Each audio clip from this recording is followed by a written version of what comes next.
ఆవిడ నమ్మింది పవన్ కళ్యాణ్ ఎవరైతే హిందూ ధర్మాన్ని నమ్ముతారో ఆవిడ కూడా నమ్మింది. ఆ బిలీఫ్తో వెళ్ళింది. ఆవిడ పెద్దగా నెగిటివ్స్ ఏం లేదు. ఉన్నదల్లా ఒక చిన్నది 2-3 మ్యారేజెస్ చేసుకున్నారని సార్. కాబట్టి 0 నుంచి 21 సీట్స్ నుంచి ఉంటే ఆ మొత్తం గిరిజన ప్రాంతానికి వెళ్ళి వాళ్ళకి చెప్పులు లేవని ఏ లీడరు చూడలేదు. సీఎం పవన్ కళ్యాణ్ గారి వైఫ్ రీసెంట్గా టెంపుల్కి వెళ్ళడం చూసాం.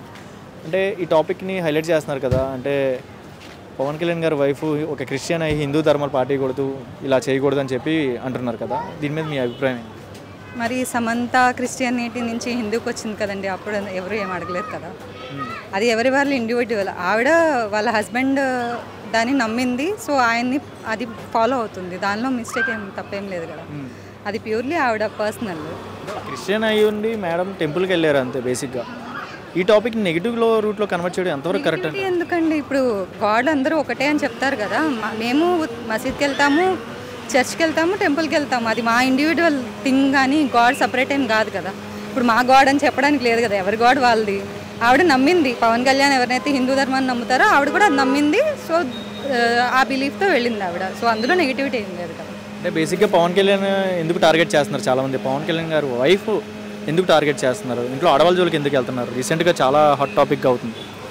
ఇప్పుడు ఒకరిని ఫైట్ చేయాలంటే వాళ్ళలో ఉన్న నెగిటివ్స్ వెతుకుతాం. ఆయనలో పెద్దగా నెగిటివ్స్ ఏం లేదు. ఉన్నదల్లా ఒక చిన్నది 2-3 మ్యారేజెస్ చేసుకున్నారని దాన్ని హైలైట్ చేస్తున్నారు. అంతకుమించి ఏం లేదు.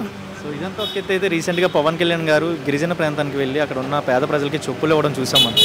ఈ టాపిక్ ఎలా అనిపిస్తుంది? ఒక లీడర్ పొజిషన్లో ఉండి ఆయన అక్కడికి వెళ్ళడం ఎలా అనిపిస్తుంది? చిన్న చిన్న థింగ్స్ కూడా ఆయన నోటీస్ చేసి దాన్ని వాళ్ళకి పేదవాళ్ళకి సాయం చేయాలని చూస్తున్నారు. సో ఆయనకి డిఫెండ్ చేయాలంటే ఏంటి? ఆయన దగ్గర ఉన్న నెగిటివ్ థింగ్స్ చూస్తారు. అలాగే ఇలా చేస్తున్నారు తప్ప ఏం లేదని. బేసిక్గా పవన్ కళ్యాణ్ గారు లాస్ట్ టైం వెళ్ళినప్పుడు అబ్జర్వ్ చేశారు కాళ్ళకి చెప్పులు లేవని అక్కడ ఉన్న ప్రజలకి. ఒక లీడర్గా ఉండి అంత డౌన్కి వెళ్ళి అబ్జర్వ్ చేయడం అనేది great thing. First of all ఆ మైండ్ సెట్ ఎలా అనిపిస్తుంది? అదేనండి, అలా అబ్జర్వ్ చేశారు కాబట్టి 0 నుంచి 21 సీట్స్ నుంచి ఉంటే ఆ మొత్తం టోటల్గా ఆయన విన్ అయ్యారు కదా 100%. సో అలా చూశారు కాబట్టి ఎవరికి ఏమేమి నీడ్స్ ఉంటాయో చూసుకున్నారు కాబట్టి ఆయన ఆ స్టేజ్లో ఉన్నారు. మెయిన్లీ రీసెంట్గా ఇంకొక మెయిన్ కామెంట్ వచ్చింది. తెలంగాణ నుంచి కేసీఆర్ కూతురు కవిత గారు కామెంట్ అన్నారు, పవన్ కళ్యాణ్ అనే వ్యక్తి లక్కీగా డిప్యూటీ సీఎం అయిపోయారు, సీరియస్ పొలిటీషియన్ కాదు అన్నారు. నిజమే అంటారు ఈ కామెంట్స్ అని? మీరే చెప్పారు కదా, ఒక గిరిజన ప్రాంతానికి వెళ్ళి వాళ్ళకి చెప్పులు లేవని ఏ లీడరు చూడలేదు, వాళ్ళకి రోడ్స్ లేవని ఎవరు చూడలేదు. మేము పల్లెటూరు నుంచే వస్తున్నాము, మాకు రోడ్స్ ఏ రోజు లేవు. మా అమ్మమ్మ వాళ్ళ ఊరు వెంకటాపురం, అటు సైడ్ వెళ్ళాలంటే మానికొండ మించి వెళ్ళాలి, ఆ రోడ్ ఎవరు వేయలేదు. ఇప్పుడు అన్ని డెవలప్మెంట్ అవుతుంటే ఇంకా నెగిటివ్స్ చూస్తుంటే ఇంకేం చేస్తాము? ఎవరేమనుకున్నా పవన్ కళ్యాణ్ గారు చేస్తుంది గుడ్ థింగ్ అంటారు. అంతే కదండి. ఇప్పుడు ఎవరి దగ్గర ఏది లేదో అది ఆయన ఇస్తున్నారు, అది అప్రిషియేట్ చేయకుండా ఆయనలో ఉన్న నెగిటివ్స్ చూస్తే ఇంకేముంది? అయితే కేసీఆర్ కూతురు కవిత గారు అన్న మాటలు యాక్సెప్ట్ చేయరంటారా?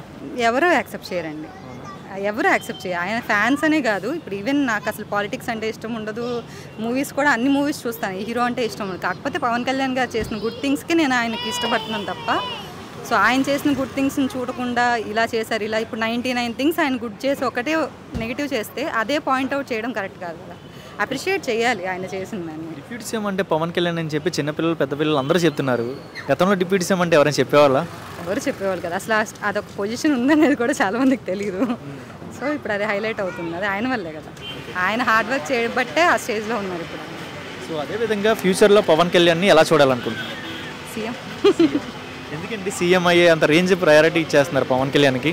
చెప్తున్నాను కదండి, Chandrababu Naidu garu respect him because software industry, IT industry ఇప్పుడు హైదరాబాద్ ఆ రేంజ్లో ఉందంటే అది చంద్రబాబు నాయుడు సార్ వల్లే. So as that Pawan Kalyan garu కూడా అంతే క్యాపబుల్ అని మేము ఫీల్ అవుతున్నాం అంతే. పవన్ కళ్యాణ్ గారికి ఇన్ని అప్ అండ్ డౌన్స్ ఉన్నాయి కదండి, మంచి లైఫ్ ఉంది, మంచి ఫ్యూచర్ ఉంది ఆయనకి ఇండస్ట్రీలో. అంత గుడ్ పొజిషన్ వదిలేసుకొని ఇక్కడికి వచ్చి అందరితో మాటలు పడుతున్నారు కదా, ఫ్యామిలీ మెంబర్స్ ఇంట్లో ఆడవాళ్ళ జోలికి కూడా వస్తున్నారు. అవసరం అంటారు పవన్ కళ్యాణ్కి? అవసరం అనుకుంటే ఆయన అందులోకి రారు కదండి, అన్నీ ఆయనకు తెలుసు, ఇలా పడాల్సి వస్తుందని తెలుసు, అయినా కూడా ఆయన నిలబడ్డారు.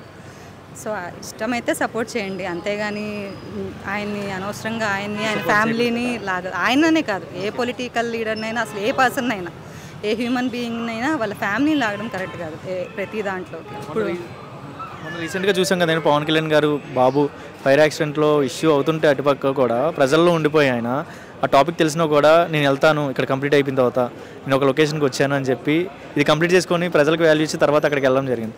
ఒక కొడుక్కి ఇబ్బందులు ఉంటే ఎవరైనా వెళ్ళిపోతారు వెంటనే, ఆయన ఏంటండి అలా ఉండిపోయాడు అక్కడ? చెప్పాను ఆయన ప్రియారిటీస్ అండి. ఇప్పుడు డెడికేషన్, ఆయనకు ఒక వర్క్ చేస్తున్నారు, ఆ వర్క్ మీద డెడికేషన్, అది అయ్యాక నెక్స్ట్ థింగ్, అది ఎంత ఎమర్జెన్సీ అయినా. వాళ్ళ వైఫ్ ఉన్నారు, మిగతా వాళ్ళు చూసుకుంటారు అని నమ్మకం ఆయనకి. సో ఇక్కడ ఇది వదిలేసి వెళ్ళకూడదు కదా, అలా ఆయన డెసిషన్ తీసుకున్నారు. సో ఏదేమైనా సరే ప్రజలకి ఏపీ పీపుల్కి మంచి లీడర్ అయితే దొరికాడు అంటారు.